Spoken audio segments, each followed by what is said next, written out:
야곱의 삶을 우리가 하나로 이렇게 생각을 해볼 때, 그 이름 그대로 야곱은 다른 사람을 속여서 넘어뜨리는 사람, 그런 이름을 가지고 있는 그 야곱인 것처럼 그렇게 평생을 남 속이면서 살아왔던 사람입니다. 인격이나 아니면 그 하는 모든 행동들, 일평생 이렇게 생각해 볼 때 이렇게 좋은 사람은 아니다 하는 생각을 오늘 우리가 가지게 되는 사람이 야곱입니다.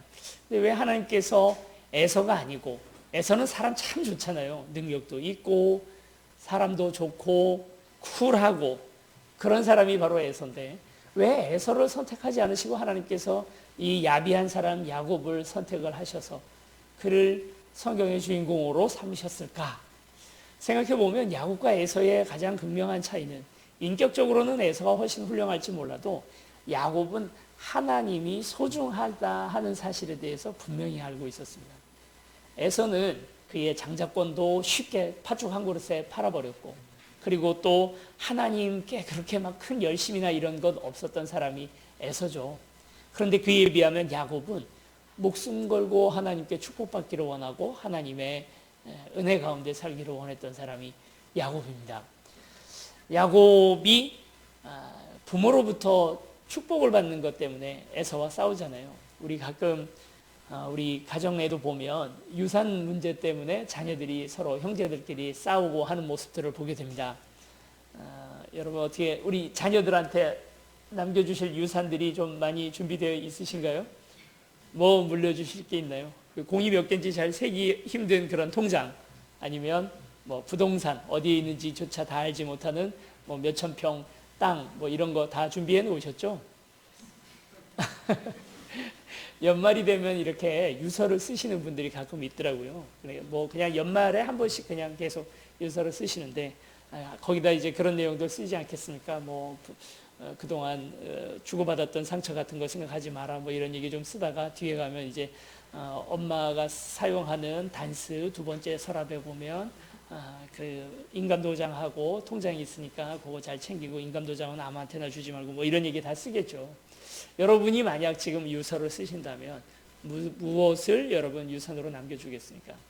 형제들끼리 유산 싸움, 상속 싸움 때문에 이렇게 서로 싸우는 것들 보다 보면 참 마음이 아프고, 정말 그렇게 사이좋고 우애가 좋았던 형제들끼리 그 돈 몇 푼 때문에 그렇게 싸워야 되나 이런 생각이 좀 듭니다. 오늘 이제 성경에 나오는 야곱도 유산 싸움을 아주 크게 했던 사람이죠. 서로 젊은 나이에 칼을 들고 서로 죽이겠다 하고 싸웠으니까요. 그런데 우리가 싸우는 유산 싸움하고 야곱이 했던 유산 싸움하고는 뭐가 좀 다릅니다. 돈 때문에 싸우는 게 아니고요. 어떤 유산 가지고 싸웁니까? 하나님으로부터 받는 축복 때문에 싸우고 있는 거예요. 이해가 안 가잖아요. 우리 이런 싸움 하는 사람 보셨어요? 아빠한테 기도받겠다고 그것 때문에 칼 빼들고 싸우는 그런 유산 싸움을 여러분 보신 일이 있으십니까? 우리가 화수분의 재물을 우리의 자녀들에게 넘겨준다라고 우리가 그렇게 생각하고, 그러기 위해서 조금이라도 더 많은 유산을 넘겨주는 것이 축복이라 생각을 하여 싸우지만, 야곱과에서는 적어도 돈 때문에 싸우진 않았습니다. 이들이 싸웠던 싸움은 아버지가 날 위해서 해주는 기도가 얼마나 소중한지 이 기도 때문에 목숨 걸고 싸우는 거예요. 이런 싸움은 할 만하지 않아요? 부모가 내게 해주는 기도가 별것 아닌 게 아니고, 이건 목숨을 걸고 싸워야 할 만큼 중요한 문제였다는 거죠. 여러분, 그러나 이제는 구약 시대가 지나고 이제 신약 시대 아닙니까? 구약의 시대에서는 이삭이 딱 한 명 자녀, 두 명의 아들 중에 딱 한 명 자녀에게 그 축복 기도를 해줄 수 있었지만, 지금은 오늘 우리는 모든 자녀들에게 동일하게 축복의 기도를 해줄 수 있습니다. 문제는 뭡니까? 이게 소중한 줄 잘 몰라서 안 해주고 있다 뿐인 거죠. 부모가 자녀를 위하여 하는 기도는 땅에 떨어지지 않을 줄로 믿습니다. 그건 다 하나님께서 세신 바 되고 다 이루어지게 될 줄로 믿습니다. 얼마나 멋져요. 부모로부터 기도 한 번 더 받기 위해서 싸우고 있는 자녀들. 그저 돈의 유산의 문제가 아니라 축복의 문제로 인하여 그걸 위하여 목숨을 걸고 싸웠으니까요. 야곱은 어쨌든 에서의 옷을 입고 에서처럼 털을 온몸에 붙이고 들어가서 에서가 받아야 할 축복을 야곱이 대신 받습니다. 그렇게 하고 에서와 큰 싸움이 나서 결국은 이제 도망을 가죠. 야곱의 입장에서 생각해 보면 야곱이 인생 전체를 다 돌아봤을 때 야곱이 가장 중요하게 여기는 가치관은 하나님 다음으로 가정입니다. 가정의 평안함을 위해서 늘 애썼는데 아이러니하게도 야곱의 평생의 그 인생 전체에서 야곱의 그 가정이 평안했던 적이 한 번도 없죠. 계속 뭔가 분란이 일어나고 어려움들이 벌어집니다. 그런데 이 야곱이 그 가정의 평안을 바라고 부모로부터 사랑받고 형으로부터 사랑받기를 원했던 야곱이 결국은 그 모든 것들을 다 포기하고 바단 아람 하란으로 도망가야 되는 처지가 되었습니다. 너무 사랑받고 싶었던 아버지로부터 사랑받지 못했고, 그리고 유일하게 그를 사랑했던 어머니 리브가는 이제 이렇게 헤어지면 다시는 살아생전에 얼굴을 보지 못합니다. 갔다 돌아왔을 때는 야곱은 당장 지금 눈이 멀어가고 눈이 잘 안 보이고 건강이 안 좋으니까 내가 곧 죽을 것 같다 하고 아들한테 축복을 해줘 버렸는데, 정작 이삭은 죽지 않았어요. 다 수십 년 지나서 다시 돌아왔는데도 안 죽고 살아있습니다. 골골하면 80이라고 그러잖아요. 근데 요즘은 골골하면 100살 넘어갑니다. 그렇게 됩니다. 그 건강했던 어머니 리브가는 갔다 돌아왔더니 이미 돌아가시고 없어요. 어머니는 생이별을 했죠. 아버지로부터는 사랑받지 못했죠. 그리고 그의 너무나 사랑하는 형 에서는 그를 죽이겠다고 칼을 빼들고 있죠. 청소년 야곱의 입장에서는 너무 큰 상처를 많이 받고, 그리고 이제 울며 베델까지 가게 되었습니다. 뭐 노잣돈도 별로 없었던지 베델에서 이제 노숙을 하게 된 거예요. 돌로 베개를 삼고 거기에 누워서 울다 지쳐서 잠이 들었겠죠. 여러분 울다가 잠이 들어본 적 있으세요? 그런 경험을 야곱은 아주 어려서 하게 되었습니다. 그런데 그 베델, 하나님의 집이라 일컬어지는 그 베델에서 밤에 그렇게 노숙을 하고 잠을 자고 있는데 하나님께서 꿈속에 나타나셨습니다. 야곱의 지금 현실이 땅이라고 한다면 야곱이 꿈꾸는 그의 세계는, 꿈은 하늘이겠죠. 그 하늘과 땅이 도저히 맞닿을 수 없도록 그렇게 크게 벌어져 있는 그 간극 때문에 야곱은 울다가 잠이 든 건데, 그 사이에 하나님께서 하나님의 사닥다리가 하늘과 땅 사이에 내려오더니 그 사이에 천사들이 오르락 내리락 하는 꿈을 꿨다는 것입니다. 그러니까 이제 이 꿈의 분명한 해몽은 아주 쉽죠. 하나님께서 야곱이 꿈꾸고 있는 그 꿈을 이루어 주겠노라. 그리고 은혜의 창고를 열어주시고 은혜를 쏟아부어 주겠다라고 하는 놀라운 역사.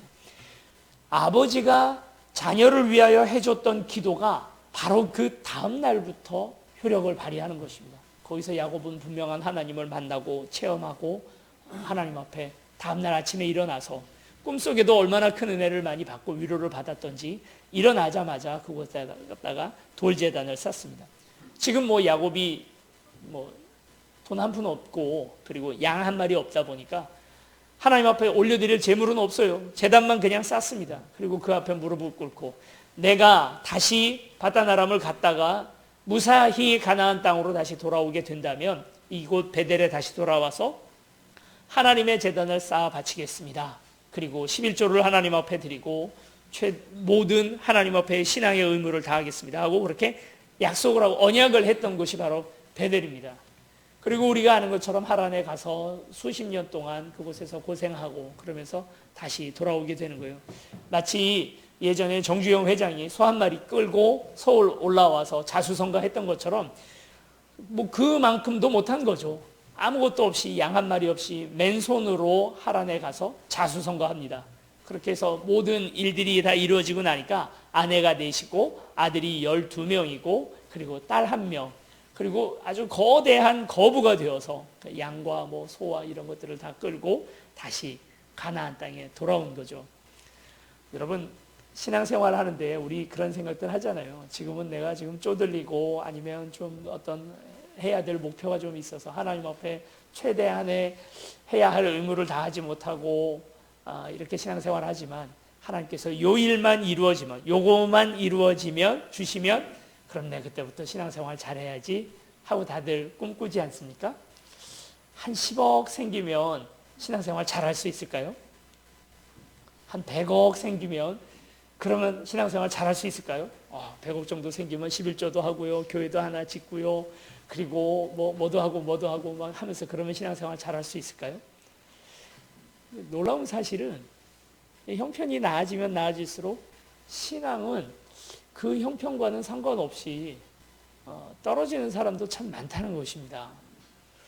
하나님께서 많은 복을 부어주셔서 거부가 되면 그러면 하나님 잘 모실 것 같은데 그럴 것 같으면 뭐 잘 사는 사람들 다 하나님 믿게요. 그렇지 않은 경우들을 우리가 훨씬 더 많이 보게 되는 거죠. 야곱도 아주 많은 돈을 벌어서 다시 가나안 땅에 돌아왔는데 원래 약속은 뭡니까? 베델로, 하나님의 집 베델로 돌아가서 그곳에다 제단을 쌓고 예배 생활하면서 살겠다고 해놓고서는 싹 잊어버리고 세겜이라고 하는 세상에 섞여 살아가는 거죠. 아마 이제 이 세겜이라고 하는 곳이 원래 농경 문화에서는 텃세가 심하거든요. 그런데 아마 이 세겜은 그래도 텃세 없이 이 사람들을 잘 받아들여줬던 것 같습니다. 그러니 이 야곱이 한 발은 세상에, 한 발은 교회에, 신앙에 이렇게 하고 그냥 거기서 대충 살고 있었던 것 같아요. 세상 사람들과 함께 섞여서 그들과 함께 살아가고 있는 곳이 바로 세겜입니다. 아들이 12이고 딸이 하나잖아요. 형제들이 12명이에요. 오빠만 12명이 있는 여자아이. 여러분 어떨 것 같으세요? 상상도 안 되죠, 정말. 맨날 남자들끼리만 모이면, 12 형제들 모이면 무슨 얘기 하겠습니까? 뭐 칼싸움 놀이하고 전쟁 놀이하고 그리고 모여 앉으면 스포츠 이야기하고 여자들 이야기하고 이 오빠들하고는 못 살아요, 정말. 그러니까 이 디나라고 하는 딸이 그 세겜에 자기 동갑내기들 좀 친구 좀 만나보려고 그 세겜 안에 들어갑니다. 그만 들어갔다가 세겜 추장 아들의 눈에 예뻐 보여서 불미스러운 일을 당하게 된 것이죠. 이런 어려움들이 벌어졌을 때 이걸 어떻게 해결할 것인가? 야곱의 아들들은 누굴 닮았을까요? 큰아버지 에서를 닮을까요? 아니면 증조할아버지 아브라함을 닮을까요? 누굴 가장 많이 닮았겠습니까? 야곱이죠. 야곱 똑같아요, 하는 짓이. 세겜 사람들한테 가서는 일이 이렇게 됐으니 우리 그냥 결혼시킵시다. 근데 결혼하는 건 좋은데 우리는 하나님 믿는 사람들로서 할례를 받지 않으면 우리 같이 살 수가 없습니다. 결혼할 수가 없습니다. 그러니까 전부 다 이 마을에 있는 모든 남자들이 다 할례를 받으십시오. 그랬더니 세겜 사람들은 또 욕심이 생긴 거예요. 여기서 결혼해가지고 쟤네들 재산을 우리가 다 차지해버리자. 이런 욕심이 나서 누가 사기당하는지 아십니까? 멍청한 사람들이 사기당하는 게 아니에요. 사기를 당하는 사람은 욕심 많은 사람들이 사기를 당합니다. 그래서 세겜 사람들이 그 욕심에 지금 야곱의 아들들이 하는 속임수를 알아보지 못하고 다들 할례를 받아버렸죠. 아들 키워보신 분들은 다 아실 텐데 아들들 포경수술을 하지 않습니까? 어려서 포경수술을 한 친구들은 뭐 이렇게 어려운지 잘 모르고 지나가는데 다 커서 포경수술하면 그게 고생이 굉장히 심하거든요. 가장 고통이 극렬하던 날, 그것 때문에 잘 움직이지 못하던 날 야곱의 아들들이 다 칼을 빼들고 들어가서 세겜 사람들 전체를 다 학살해버립니다. 가정의 문제가 이와 같은 거예요. 가지 많은 나무에 바람 잘 날 없다고요. 아들이 12이나 되니까 딸은 백주대낮에 강간을 당하죠. 12 아들들은 사기치고 그리고 또 살인한 살인자들이 되어버렸습니다. 문제는 이럴 뿐만이 아니라 이 동네는 다 세겜 사람들하고는 어느 정도 친인척 관계로 다른 족속들이 다 있을 것 아닙니까? 세겜 사람들은 다 죽었지만 그 주변에 있는 많은 그 다른 족속들이 원래 일가의 친척이 이렇게 억울한 일을 당해서 죽게 되면 원수를 반드시 갚아야 되는 의무가 우리 그 주변 친척들에게 있거든요. 그러니까 이제 한 줌도 안 되는 야곱의 족속은 그 땅에서 이제 언제 죽어도 이상할 게 없는 그런 위기에 처하게 된 거죠. 우리가 읽었던 본문 35장 그 앞에 보면 34장 31절에 보면 그들이 이르되 아들들이 야곱에게 이렇게 대거리를 합니다. 그들이 이르되 그가 우리 누이를 창녀같이 대우함이 옳으니까. 창녀같이 대한 것도 옳지 못한 일이지만, 그러나 그렇다 해서 세겜 사람 전체를 다 죽이고 있는 이 사람들도 문제가 있는 거죠. 자녀들 문제가 벌어졌어요. 자녀들이 12명이나 되면 12가지 문제가 있겠지만, 한 명이면 또 어떻습니까? 12명 키우는 자녀들이 문제가 더 많을까요? 한 명 키우는 자녀, 그 가정의 문제가 더 많을까요? 가만히 얘기를 들어보면요, 똑같아요. 12명이나 한 명이나 다 그냥 한 명은 12명 어치 또 문제를 일으키고 다닙니다. 어느 가정을 가나 다 첫 번째 기도 제목은 자녀의 신앙 문제이고, 다 자녀들 문제 때문에 많이들 속상해 하시더라고요, 부모님들이. 야곱이 그때에서야 정신이 나서 하나님 앞에 갑니다. 하나님 어찌하면 좋겠습니까? 35장 1절을 우리 같이 읽어보겠습니다. 시작. 하나님이 야곱에게 이르시되 일어나 베델로 올라가서 거기 거주하며 내가 내 형 에서의 낯을 피하여 도망하던 때에 내게 나타났던 하나님께 거기서 제단을 쌓으라 하신지라. 하나님이 야곱에게 일러주신 비결은 바로 무엇이냐면 예배를 회복하라는 말입니다.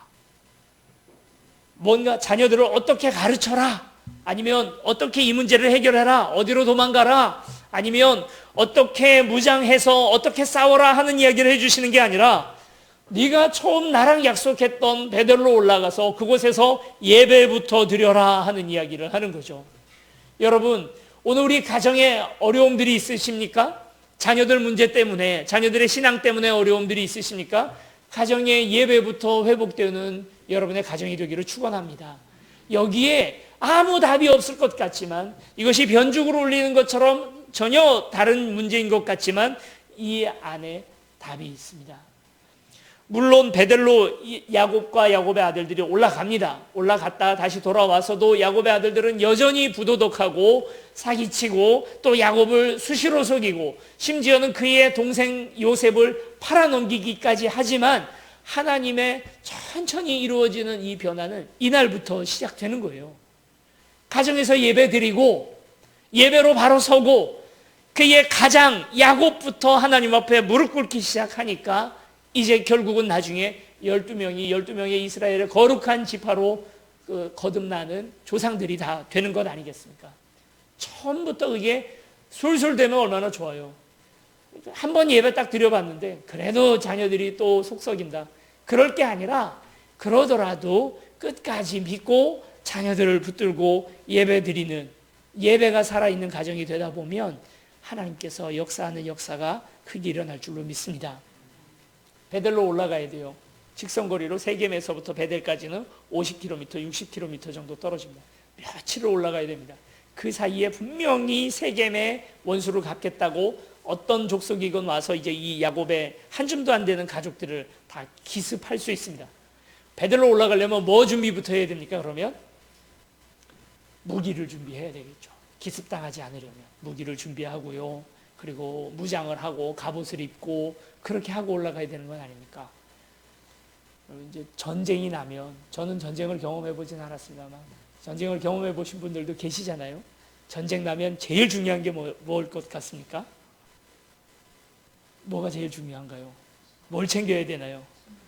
저희 아버지 세대들 얘기를 들어보니까 피난 갈 때 지게에다가 다 쌀 한 가마니 메고, 옷까지들, 여름에 났던 전쟁 아닙니까? 그래도 또 겨울까지 전쟁 갈지도 모르니까 소옷, 소미불 다 바리바리 싸들고 솥단지 이고 어마어마한 고생을 하셨다 하더라고요. 여러분, 전쟁 나면 절대 그러지 마세요. 집에 들어가서 뭐 챙기고 밍크코트 챙겨야지, 또 무슨 땅문서 챙겨야지, 그럴 필요 없습니다. 뭐만 딱 챙기면 됩니까?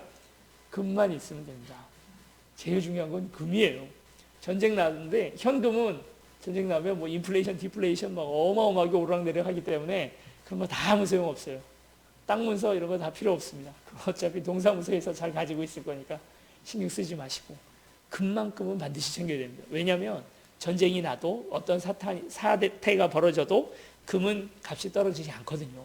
이걸로 언젠가는 목숨을 살 수도 있고요, 그리고 줄인 배를 채울 수도 있고 그런 것이 바로 금입니다. 그런데 오늘 성경에 보니까 이 사람들이 반대로 행동하고 있는 모습을 보게 됩니다. 우리 4절 말씀 같이 읽겠습니다. 시작. 그들이 자기 손에 있는 모든 이방 신상들과 자기 귀에 있는 귀고리들을 야곱에게 주는지라 야곱이 그것들을 세겜 근처 상수리 나무 아래에 묻고, 이렇게 말합니다. 예전에 고대에는 여자들이 지금 하고 다니는 여성분들의 전유물이라고 생각되는 여러 가지 장신구라든지 아니면 의복들이 다 사실은 남성들 거였답니다. 레이스는 처음에 레이스 무늬 있잖아요. 남성들을 위한 옷에 레이스가 있었고요. 화장은 여성이 아니라 남성이 하던 거랍니다. 귀고리는 남성이 하던 거랍니다. 이제 남성들이 하던 많은 사치품들이 다 이제 여성들에게 가고 여성들 전유물처럼 되었지만 그때는 다 남자들이 귀고리를 하고 다녔던 거죠. 금품 아닙니까?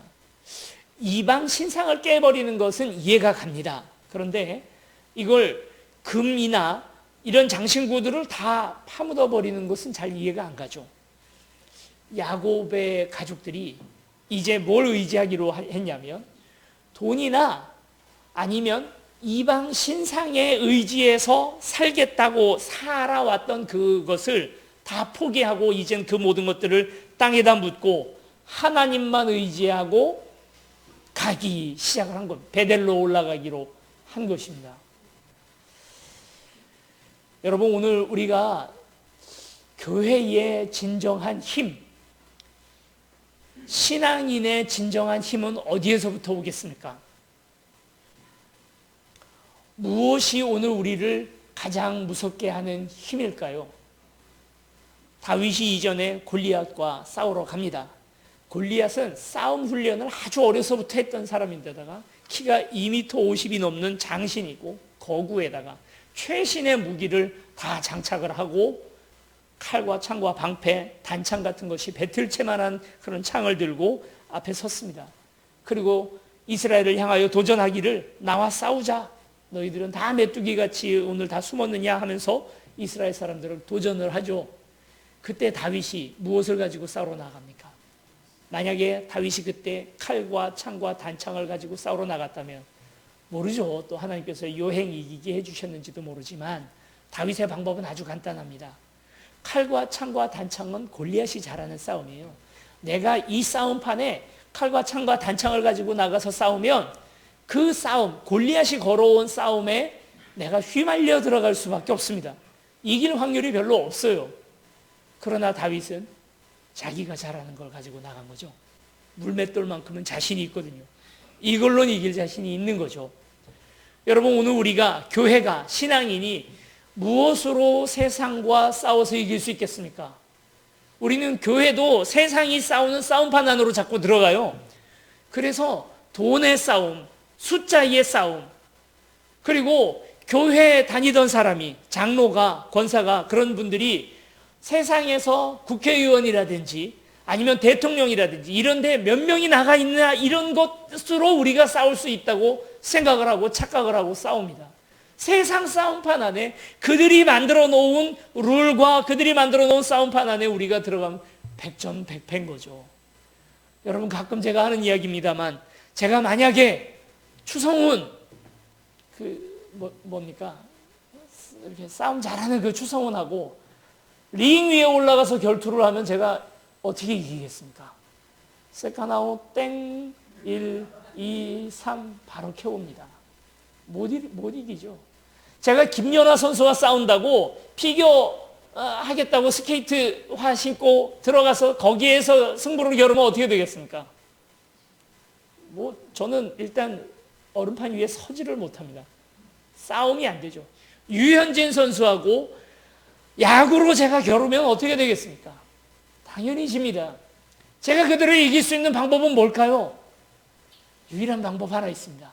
성경 퀴즈 대회를 하면 제가 그래도 그들을 이길 수 있을 것 같습니다. 교회가 세상과 숫자로 싸우겠다고 싸우면 여러분 어떻게 되겠습니까? 당연히 지죠. 돈 가지고 싸운다고 하면 여러분 못 이깁니다. 여러분, 오늘 우리가 가지고 있는 부동산이나 동산 다 합쳐도요, 교회들이 요즘 많이 늘어났다 해도 여러분, 절이 가지고 있는 부동산이 얼마나 대단한데요. 설악산 전체가 다 신흥사 한 거기 건데, 그렇게 생각하면 도저히 이기지 못할 싸움이라는 거죠. 뭐 교회 다니는 뭐 장로님 출신 대통령이 우리 몇 번 뽑아보지 않았습니까? 그러나 결과는 다 뭡니까? 그럴 때마다 교회가 큰 핍박을 당하고 도리어 어려운 일들을 더 많이 당하게 되는 것입니다. 왜 교회가 세상에 만들어 놓은 세상의 싸움판 안에 들어가서 그들과 그들의 룰을 가지고 겨루냐는 거죠. 우리 숫자가 얼마나 많은지 그거 보여줘 봐야, 광화문이 많으냐 서초동이 많으냐 그 숫자 싸움 해봐야 결국 이게 뭡니까? 아무것도 안 되잖아요. 그걸로는. 오늘 우리 가지고 있는 얼마나 많은 돈을 가지고 우리가 얼마나 힘이 있는지를 보여줘 봐야 결국 그 싸움에서는 오늘 우리는 질 수밖에 없습니다. 우리의 진짜 무기는 어디에 있습니까? 오늘 야곱이 어떻게 세상과 싸워 이기나요? 하나님 앞에 무기를 들고 무장을 하고 세상과 싸워 이겼던 것이 아니라 거룩으로 나아가는 것입니다. 무릎을 꿇는 것입니다. 세상은 숫자가 많으면 이긴다 얘기를 하지만 오늘 우리는 무릎을 꿇으면 이기는 거예요. 비워내면 이기는 겁니다. 아무것도 가지지 않고 도리어 거룩과 의를 향하여 나아갈 때 그 가운데에서 진짜 싸움이 이김이 그 가운데 있습니다. 5절 말씀 우리 같이 읽어보겠습니다. 시작. 그들이 떠났으나 하나님이 그 사면 고을들로 크게 두려워하게 하셨으므로 야곱의 아들들을 추격하는 자가 없었더라. 고을들이 두려워했답니다. 누구를요? 모든 무장을 해제하고 거룩한 옷을 입고 베델을 향하여 무릎 꿇고 나아가는 야곱의 가정들을 무서워했다는 거예요. 세상이 교회를 언제 무서워합니까? 교회가 기도하기 시작하면 그때 진짜 무서운 거예요.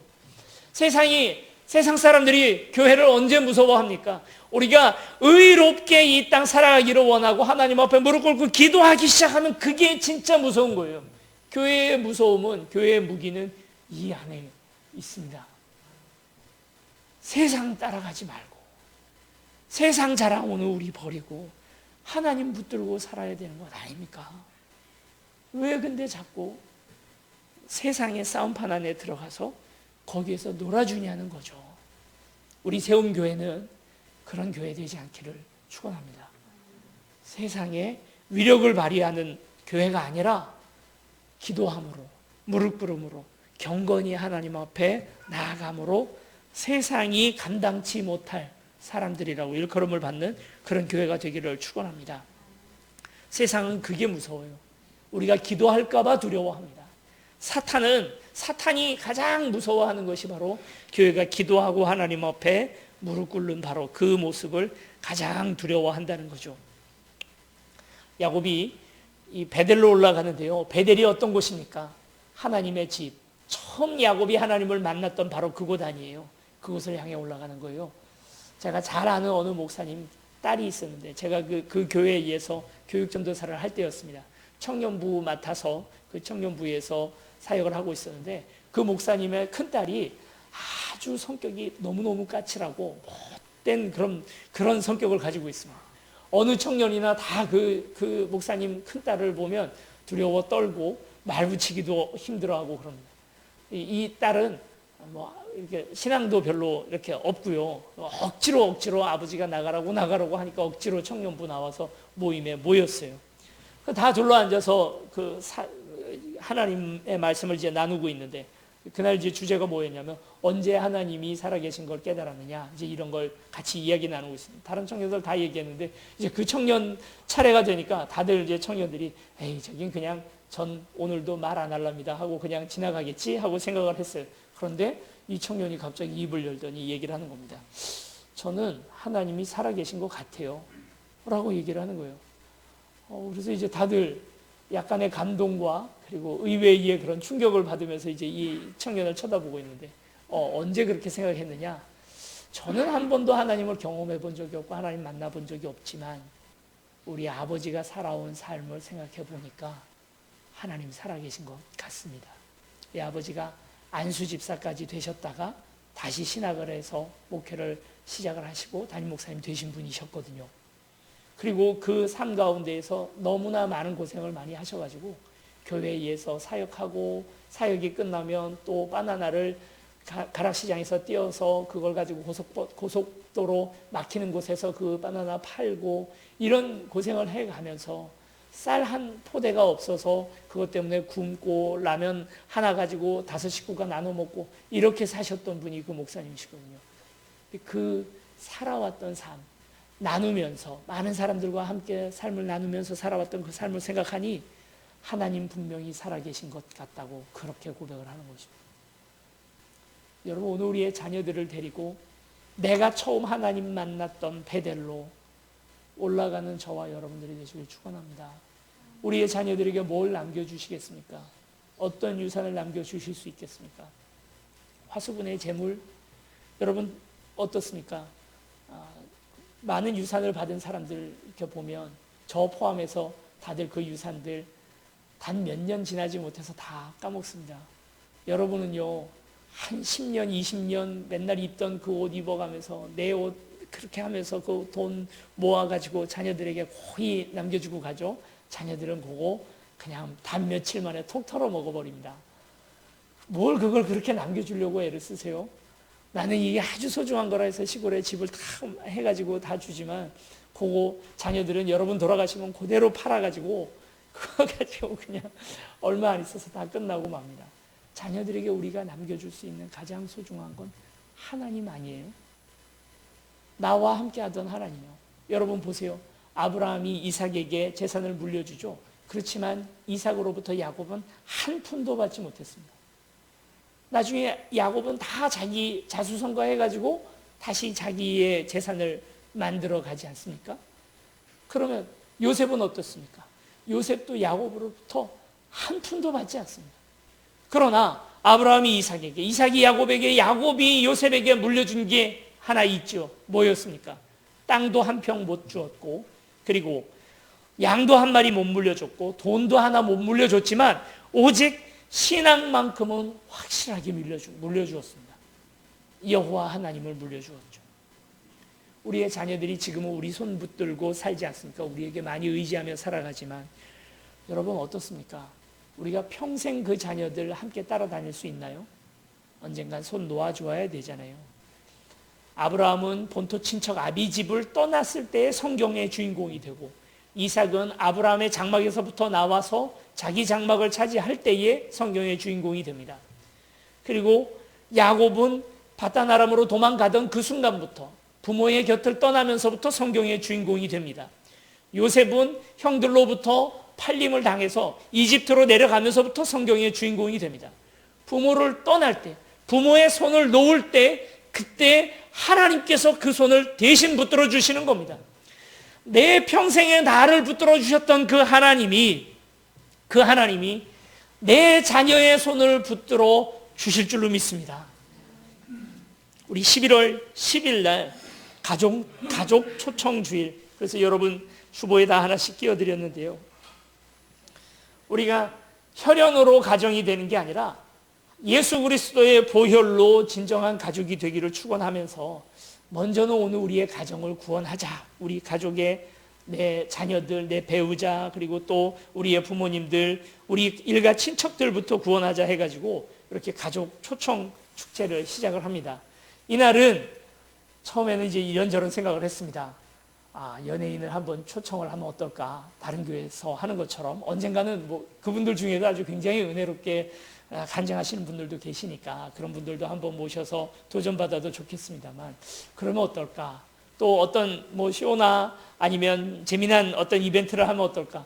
고민을 많이 하다가 기도하는 중에 아니다, 이번에는 가족을 초청을 해서 그날 하루 종일 듣거나 아니 듣거나 복음에 관련해서 쉽고 충분하게 설명해 주는 날, 다른 것 아무것도 없이, 물론 뭐 맛있는 음식도 준비를 하고 이런 것들은 준비하겠지만 정말 복음에 관련해서만 우리가 잘 준비를 해서 우리의 가족들에게 전하는 시간이 되면 좋겠다, 이렇게 생각을 했습니다. 여러분, 그래서 그날은 가족을 초청하셔요. 여러분 자녀들과 함께 베들로 올라가는 날이 그날이 되었으면 좋겠습니다. 뭘 자녀들에게 물려주겠습니까? 그들과 함께 하나님의 천국을 물려줘야 되지 않겠습니까? 이삭이 야곱에게 한 푼도 물려주지 못했지만 하나님 손 붙들어 준 거잖아요. 일평생 나와 함께 하셨던 그 하나님을 오늘 우리의 자녀들에게 그 손 붙들고 살기로 결단하게 하는 날이 이번 11월 10일 가족 초청 주일이 되기를 축원합니다. 우리 그걸 위해서 예배가 회복되고 또 하나님 앞에 나아가는 그런 날이 되기를 위하여 함께 같이 기도하시겠습니다. 이 시간 우리 같이 찬양하고 또 기도하며 하나님 앞에 나아갑니다. 오늘 우리에게는 아무것도 없습니다. 우리 힘으로는 어떻게 되지 않습니다. 일평생을 주님 손 붙들고 이 땅 살아왔습니다. 아버지 하나님 도와주셔서 이제 이 손 꼭 붙들고 가주시고 나의 자녀들과도 함께하여 주시옵소서. 우리 같이 찬양하고 또 기도하며 하나님 앞에 나아가시겠습니다.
아버지 하나님 그 길이 회복되게 하여 주시옵시고, 여러 가지 자녀들의 문제나 또 신앙의 문제들로 말미암아 기도하게 되지만 하나님 오늘 우리의 그 놀라운 방법이, 하나님의 해법이 바로 예배 가운데 있게 되는 줄로 믿습니다. 하나님 베델로 올라가는 우리 되게 하여 주시옵시고 거룩으로 올라가는 우리 되게 하여 주시옵소서.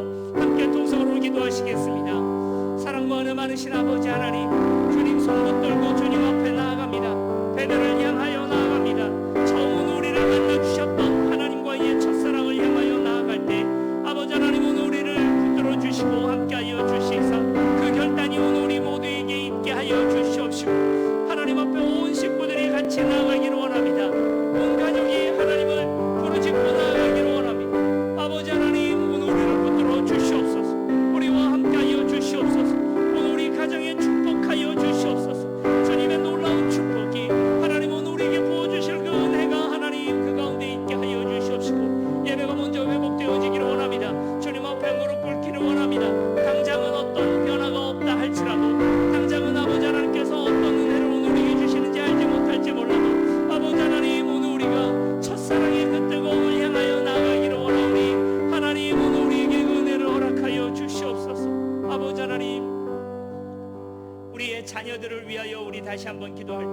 하나님, 오늘 우리가 무엇을 물려주겠습니까? 결국 신앙의 교육이라는 것이, 신앙이 성장한다는 것이, 내가 내 손 붙들고 있던 자녀가 이제 하나님 손 붙들게 되는 것, 바로 이것이 신앙의 교육이 아니겠습니까?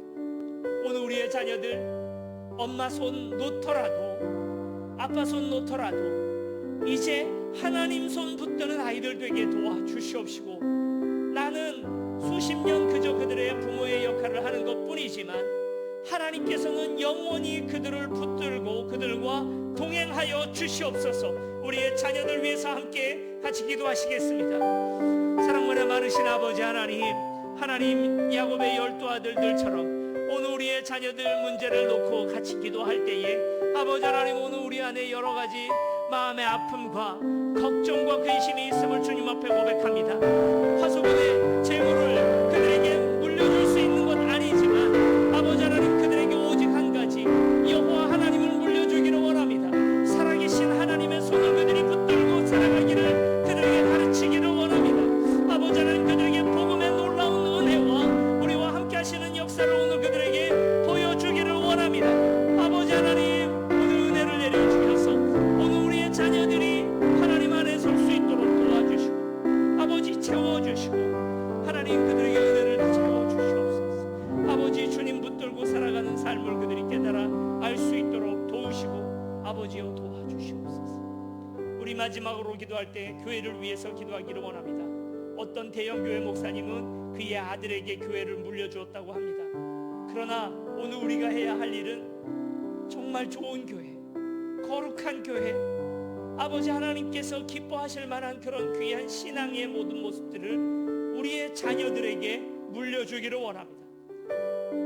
아버지가 하나님을 만났던 그 베델로 그의 자녀들을 데리고 올라갔던 자와 같이, 야곱과 같이, 아버지 하나님, 오늘 우리가 우리의 자녀들에게, 하나님의 우리의 다음 세대에게 바른 하나님, 거룩한 교회, 정말 신앙생활하기 좋은 교회, 그것을 물려주기를 원합니다.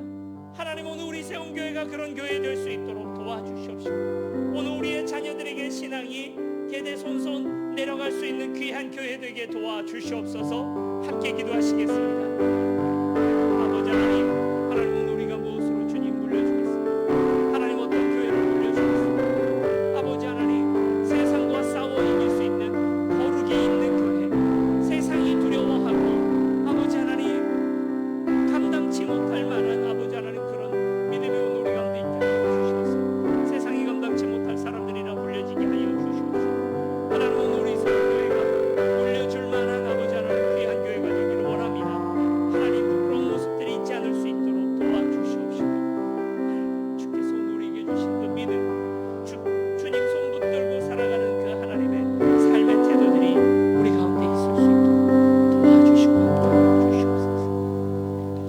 사랑과 은혜 많으신 아버지 하나님, 감사합니다. 주께서 오늘 우리를 많이 사랑하여 주셔서 베델의 체험을 우리에게 허락하여 주시고, 분명히 살아계신 하나님을 믿고 살아가게 하여 주심을 감사를 드립니다. 아버지 하나님, 그러나 이 믿음이 여기에서 그치겠습니까? 오늘 우리의 자녀들을 위하여 생각할 때 내가 많이 사랑하는 그 자녀들에게 물려줄 수 있는 것들이 많이 없음을 고백합니다. 하나님, 그저 돈 몇 푼 더 물려주고 주님 땅 몇 평 더 물려주는 것으로 오늘 우리가 부모의 역할을 다 했다 생각하는 오늘 우리가 되지 않게 하여 주시고, 오직 그들에게 살아계신 하나님, 하나님의 놀라운 축복의 통로를 물려줄 수 있도록 주여 도와주시옵시고, 아버지 하나님, 그들에게 거룩으로 이 땅 이겨나가는 그 비법들을 물려줄 수 있는 우리 될 수 있도록 아버지여 도와주시옵소서. 하나님, 세상은 오늘 우리를 향하여 숫자로 또 많은 돈으로 자리와 권력으로 오늘 우리를 도전해 오지만 아버지 하나님, 오늘 우리가 그 싸움판 안에 들어가지 않게 하여 주시고, 오직 우리는 주님 앞에 기도함으로써 하나님 그들을 두려워 떨게 만드는 오늘 우리 교회가 될 수 있도록 주여 도와주시옵소서. 감사드리며 우리를 사랑